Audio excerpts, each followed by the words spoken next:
उत्तर प्रदेश के आगरा से ऐसा मामला सामने आया है जिसने हर किसी को हैरान कर दिया है। यहाँ पुलिस ने एक ऐसे व्यक्ति को गिरफ्तार किया है जो पेशे से केमिस्ट्री का टीचर है, लेकिन उस पर आरोप है कि वह सिंथेटिक ड्रग बनाने की तैयारी कर रहा था। मामला खांडोली थाना क्षेत्र का है, जहां पुलिस ने छापा मारकर आरोपी को गिरफ्तार किया है। पूरे मामले की जानकारी के लिए वीडियो के आखिरी तक हमारे साथ आप बने रहिए। आरोपी की पहचान मनोज कुमार के रूप में हुई, जिसकी उम्र करीब 36 वर्ष बताई जा रही है।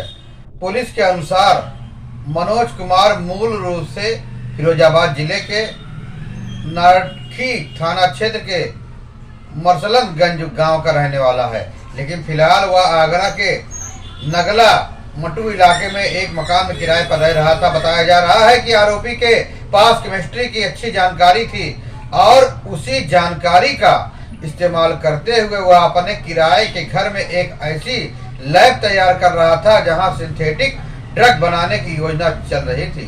पुलिस को जैसे ही इस संदिग्ध गतिविधि की जानकारी मिली, तुरंत टीम गठित की गई। पूरे मामले की गुप्त तरीके से जांच शुरू की गई। इसके बाद जब पुलिस ने मकान पर छापा मारा तो अंदर का दृश्य देख अधिकारी भी दंग रह गए। कमरे के अंदर बड़ी मात्रा में केमिकल और उपकरण रखे हुए थे, जिन्हें देखकर साफ अंदाजा लगाया जा रहा था कि वहां किसी बड़े स्तर पर रासायनिक प्रक्रिया की तैयारी चल रही थी। पुलिस के मुताबिक आरोपी जिस ड्रग को बनाने की तैयारी कर रहा था वह एक सिंथेटिक और बेहद खतरनाक नशीला पदार्थ है, जिसे MDMA के नाम से जाना जाता है। यह ड्रग आमतौर पर बड़े शहरों में पार्टी ड्रग के रूप में इस्तेमाल किया जाता है और अंतर्राष्ट्रीय स्तर पर भी इसका अवैध कारोबार होता है। पुलिस का कहना है कि आरोपी ने अपने किराए के मकान में इस ड्रग को बनाने के लिए आवश्यक रसायनों और उपकरणों को इकट्ठा कर रखा था।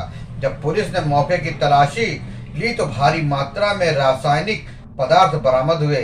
बरामद सामग्री की सूची देखकर अधिकारियों के होश उड़ गए और उन्हें हैरानी हुई, क्योंकि इतनी मात्रा में केमिकल किसी सामान्य प्रयोग के लिए नहीं रखे गए जाते। पुलिस को मौके से लगभग 450 लीटर डिस्टिल्ड वाटर और 120 लीटर मिथाइल अमाइन और 27.5 litre hydrobromic acid, 100 litre ethanol acetic, 50 litre acetone, 40 litre hydrochloric acid और करीब 9 लीटर एथेनॉल बरामद हुआ। इसके अलावा कई ऐसे उपकरण भी मिले जिसका उपयोग रासायनिक प्रक्रिया के दौरान किया जाता है। कुल मिलाकर पुलिस ने आरोपी के पास से 700 लीटर से अधिक केमिकल और कई उपकरण बरामद किए। पुलिस अधिकारियों का कहना है कि यह मात्रा इतनी अधिक है कि इससे साफ पता चलता है कि आरोपी किसी बड़े स्तर पर ड्रग बनाने की तैयारी कर रहा था।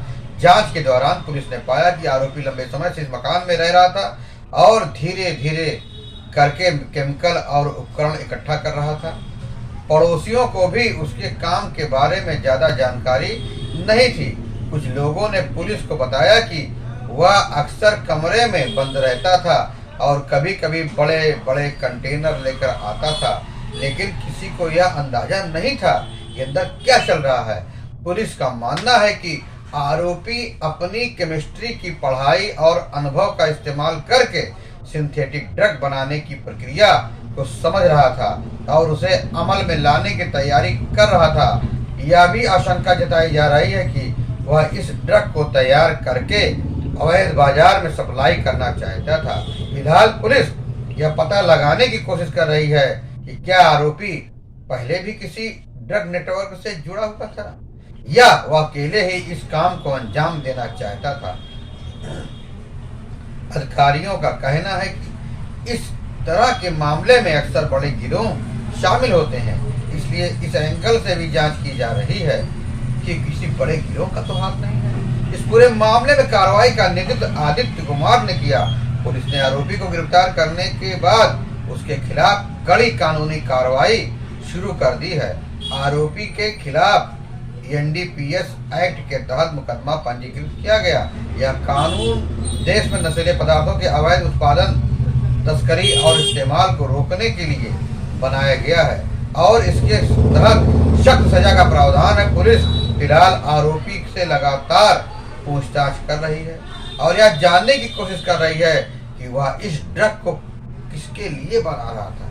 साथ ही यह भी जांच कर रही है कि क्या उसे केमिकल उपलब्ध कराने वाले लोग भी इस नेटवर्क का हिस्सा हैं। पुलिस का कहना है कि अगर इस मामले में किसी और की संलिप्तता सामने आती है तो उसके खिलाफ भी सख्त कार्रवाई की जाएगी। आगरा में सामने आया यह मामला कई सवाल खड़े करता है।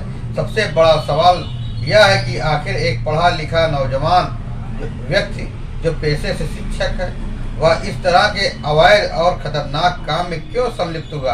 क्या इसके पीछे सिर्फ पैसों का लालच था या फिर किसी बड़े ड्रग नेटवर्क का दबाव। फिलहाल इन सवालों के जवाब जांच के बाद ही सामने आएंगे, लेकिन इतना जरूर है कि इस घटना ने पूरे इलाके में सनसनी फैला दी और लोगों को यह सोचने पर मजबूर कर दिया है कि नशीले पदार्थों का कारोबार किस तरह समाज के अलग अलग वर्गों तक पहुंच रहा है। पुलिस का कहना है कि इस मामले की जांच अभी जारी है और जल्द ही इससे जुड़े कई और अहम खुलासे हो सकते हैं। जैसे जैसे जांच आगे बढ़ेगी वैसे वैसे यह भी स्पष्ट होगा कि आरोपी अकेले इस काम में शामिल था या इसके पीछे कोई बड़ा गिरोह काम कर रहा था।